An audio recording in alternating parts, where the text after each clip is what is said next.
राधे राधे, जय श्री कृष्णा। आज की कथा में आप सभी भक्तों का हार्दिक स्वागत है। भगवान श्री कृष्ण और श्रीमती राधा रानी की कृपा सदैव आप पर और आपके समस्त परिवार पर बनी रहे। दोस्तों, आज आप सुनेंगे चैत मास की कथा का चौथा अध्याय।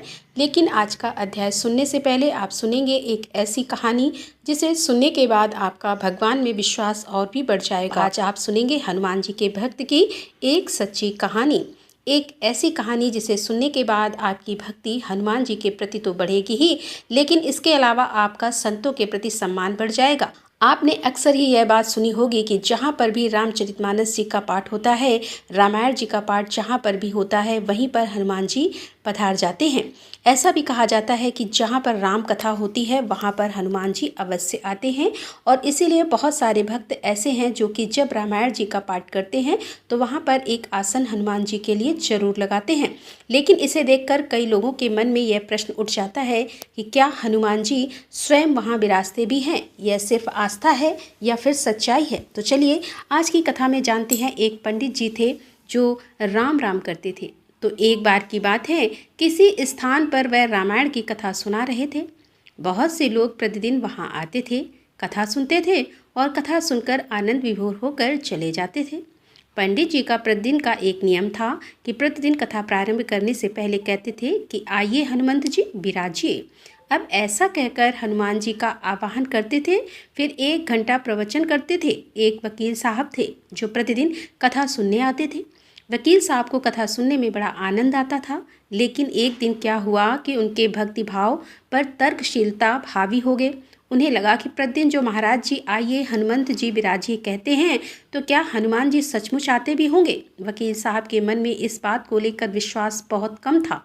मतलब कहीं वह इस बात को मानते थे कि महाराज जी यूं ही आसन दे देते हैं और ऐसे ही कह देते हैं कि आइए हनुमान जी विराजिए, और ऐसे कह देने पर मात्र से क्या हनुमान जी आ सकते हैं? इस बात को लेकर वकील साहब के मन में बहुत संशय था। तो वकील साहब ने पंडित जी से पूछा कि महाराज जी, आप रामायण की कथा बहुत अच्छी कहते हैं, हमें रस बड़ा आता है इस कथा को सुनने में और आनंद भी बहुत आता है, परंतु आप जो ये प्रतिदिन हनुमान जी को गद्दी देते हैं, तो क्या उस पर हनुमान जी सचमुच विराजते हैं? तब पंडित जी ने वकील साहब को देखते हुए कहा कि हाँ, यह मेरा व्यक्तिगत विश्वास है कि राम कथा हो रही हो तो हनुमान जी अवश्य पधारते हैं।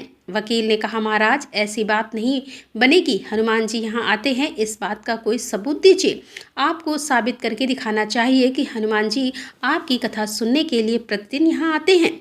महाराज जी ने बहुत समझाया कि भैया, आस्था को किसी सबूत की कसौटी पर नहीं कसना चाहिए। या तो भक्त और भगवान के बीच का प्रेम रस है और व्यक्तिगत श्रद्धा का विषय है, और भक्त और भगवान के बीच का जो प्रेम रस है या फिर जो श्रद्धा है वह किसी भी प्रकार से साबित करने का विषय नहीं है। तो किसी भी प्रकार से मैं आपको यह साबित नहीं कर सकता। लेकिन अगर आप कहो तो मैं प्रवचन करना बंद कर दूं या फिर आप कथा में आना ही छोड़ दो। लेकिन वकील साहब तो नहीं माने।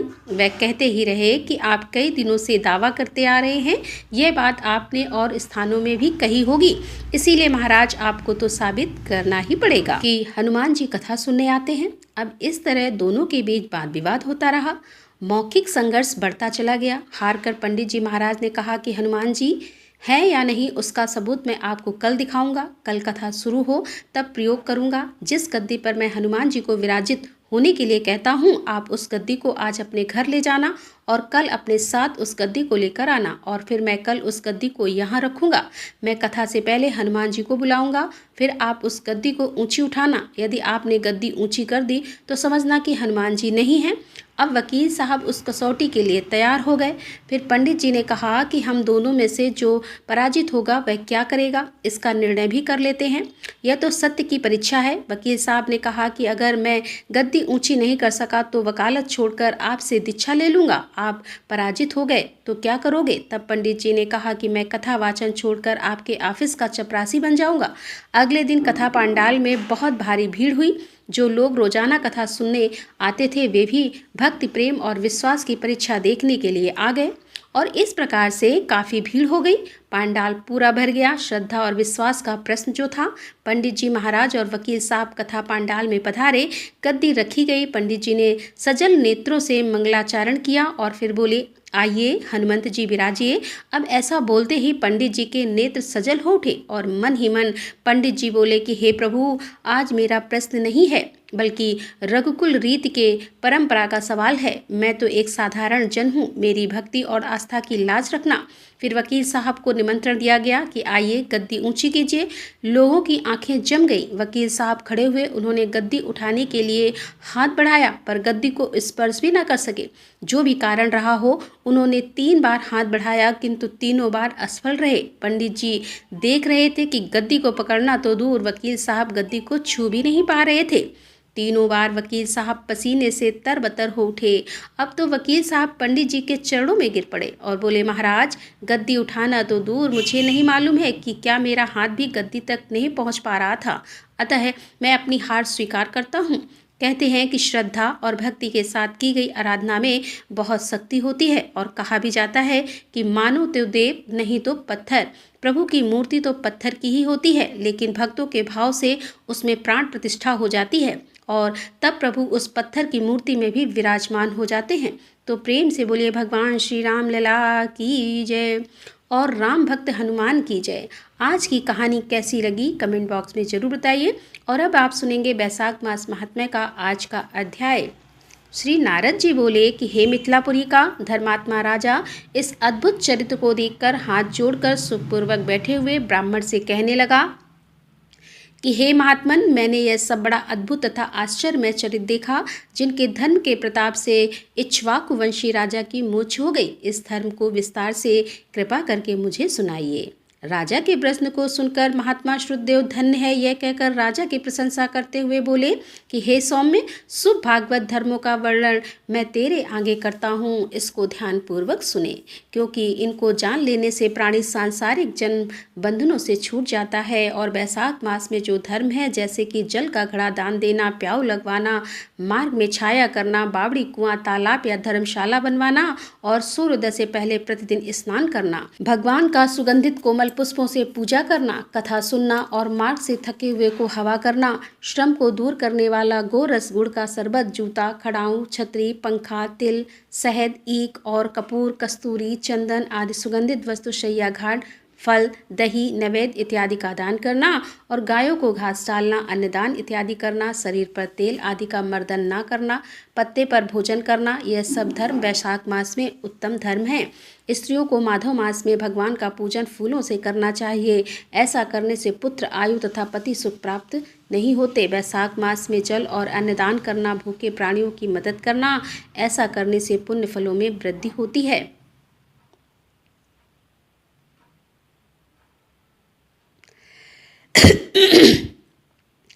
ऐसा ना करने से पुत्र, आयु तथा पति सुख प्राप्त नहीं होते। वैशाख मास में जल और अन्नदान करना, भूखे प्राणियों की मदद करना, ऐसा करने से पुण्य फलों में वृद्धि होती है और ऐसा ना करने से पशु और पिशाच योनि की प्राप्ति होती है। हे राजन, मैं अन्नदान ना करने की एक अद्भुत कथा तेरे सामने कहता हूँ, तू ध्यान पूर्वक सुन। रेवा नदी के किनारे मेरे पिता पिशाच होकर भूख और प्यास के मारे शिथिल होने से उनकी क्षुधा और तृष्णा बढ़ गई थी और छायाहीन सैवल के वृक्ष के पास अन्न न मिलने के कारण अपना ही मांस खाने से कंठ के बीच में मांस खड़ा हो गया था और कंठ नली का छिद्र सूक्ष्म हो जाने से पीड़ा के कारण प्राण जाने का भय था। कुआं, पाबड़ी, शीतल जल को विष समझते थे। मैं गंगा यात्रा के निमित्त जा रहा था, तब मार्ग में देवयोग से रेवा नदी के किनारे पर पहुंचा। वहां यह अद्भुत दृश्य देखा कि सालमती के वृक्ष की जड़ में एक पिशाच भूखा प्यासा चिल्लाता हुआ अपना ही मांस खा रहा है। वह पापी मुझे मारने के लिए दौड़ा, परंतु मेरे तेज के कारण निहित हो गया। मेरे हृदय में दया उत्पन्न हुई, तब मैंने उससे कहा, डर मत, तू कौन है, जल्दी बता, तुझे कष्ट से अभी छुड़ा दूंगा। मेरे ऐसा कहने पर अपना पुत्र मुझे ना जानकर कहने लगा कि मैं अनर्थ देश में भुवराख्य नगर में जन्मा था। मेरा नाम चैत्र था और संस्कृति गोत्र में उत्पन्न हुआ था। तप, दान, विद्या और यज्ञ आदि में मेरी बड़ी निष्ठा थी। मैंने संपूर्ण विद्या पढ़ी है और पढ़ाई संपूर्ण तीर्थों में स्नान किए हैं। हे अंग, मैंने इस इच्छा के लोभ से वैशाख मास में अन्न का दान नहीं किया। इससे विचार होता है कि इसी कारण मुझे पिशाच की योनि मिली है। अब मेरे घर पर श्रुतदेव नाम का मेरा पुत्र है जो बड़ा ख्यातिवान है। उससे मेरी दशा कह देना कि तेरा पिता अन्नदान ना करने से स्वर्ग नहीं गया और नर्मदा नदी के तीर पर बड़ा दुखी होकर अपना ही मांस खाकर वृक्ष की जड़ में पिशाच बना बैठा है। अतः पिता को पिशाच योनि से छुड़ाने के लिए वैशाख मास में प्रातःकाल स्नान करके विष्णु पूजा और भक्तिपूर्वक जल से मेरा तर्पण करे, फिर किसी ब्राह्मण को अन्नदान करे, जिससे मैं विष्णु पद को प्राप्त हो जाऊं। यदि तुम मुझ पर दया करोगे तो तुम्हारा कल्याण निश्चित ही होगा। अपने पिता की ऐसी बात सुनकर दुख के मारे उनके पांव पर बहुत देर तक लकड़ी की भांति पड़ा रहा और अपनी निंदा करके नेत्रों में आंसू भरकर कहने लगा कि हे पिता, तुम्हारा पुत्र मैं ही हूँ, देवयुग से यहाँ आ गया हूँ। अब तुम्हारे बतलाए अनुसार यात्रा करके शीघ्र ही घर जाकर मेष की संक्रांति में भगवान विष्णु के निमित्त अन्न अर्पण करूँगा। पिता की आज्ञा के अनुसार मैंने तीर्थ यात्रा करके घर आकर वैशाख के महीने में अन्नदान किया। तब मेरे पिता पिशाच योनि से मुक्त होकर विमान पर चढ़कर मुझे आशीर्वाद देकर विष्णु लोक को गए, जहाँ से फिर कर नहीं आते हैं। इसीलिए अन्नदान को सब शास्त्रों ने बड़ा धर्म कहा है। और हे राजन, यही सब धर्मों का सारभूत है जो मैंने कह दिया। अब और किस बात को सुनने की तेरी इच्छा है, सो पूछ, मैं तुझे सत्य कहूँगा। तदंतर मैथिल ने कहा कि हे ब्राह्मण, जलदान न करने से इक्ष्वाकु वंशधर राजा का 3 जन्मों तक चातक होना और मेरे घर में ग्रह गोदी बनना ठीक ही हुआ, क्योंकि साधु महात्माओं की सेवा न करने से गिद्ध की योनि पाई। परंतु आपने जो यह कहा है कि उसे 7 जन्मों तक कुत्ते की योनि मिली, यह बात मुझे अनुचित प्रतीत होती है कि उसे बिना किसी कारण ही कुत्ते की योनि क्यों मिली। विप्रवर, मैं आपका प्यारा शिष्य हूँ, आप मेरे इस संशय को दूर कीजिए। राजा के प्रश्नों को सुनकर महायशस्वी श्रुतदेव धन्य धन्य कहकर कहने लगे कि हे राजन, पाप रहित तो तुमने प्रश्न पूछा है, मैं उसका समाधान करता हूँ। यही बात कैलाश के शिखर पर शिव जी ने पार्वती जी से कही थी। सब लोगों की रचना करने उनकी आमुषिक और ऐहिक 2 प्रकार की स्थिति बनाई, जल सेवा, अन्न सेवा और औषधि सेवा। हे महाभाग्य, ये तीनों ऐहिक अर्थात इस लोक की स्थिति के हेतु हैं। साधु सेवा, विष्णु सेवा और धर्म सेवा, यह तीनों परलोक की स्थिति हैं। हेतु है ऐहिक हेतुओं का करना, तत्काल धन संपत्ति देना, अप्रिय बातें कहना भी दुख का हेतु होता है। यहाँ एक पुराना इतिहास वर्णन करते हैं जो ऐसा पाप नाशक और अद्भुत है, जिनके सुनने मात्र से रोमांच हो जाते हैं। यज्ञ दीक्षा में उपगत दक्ष प्रजापति एक समय महादेव जी को बुलाने कैलाश पर गए। उन्हें देखकर उन्हीं की भलाई सोचकर महादेव जी ने उठकर उनका आदर नहीं किया। भगवान शिव जी ने सोचा कि मैं संपूर्ण देवताओं का गुरु हूँ। स्वामी सेवक के आने पर पति स्त्री के लिए, गुरु शिष्य के लिए नहीं उठते। जो स्वामी स्वयं भृत्यादि के लिए उठते हैं, उनका आयु, धन और यश तत्काल नष्ट हो जाता है। इसीलिए मुझे उठना उचित नहीं है।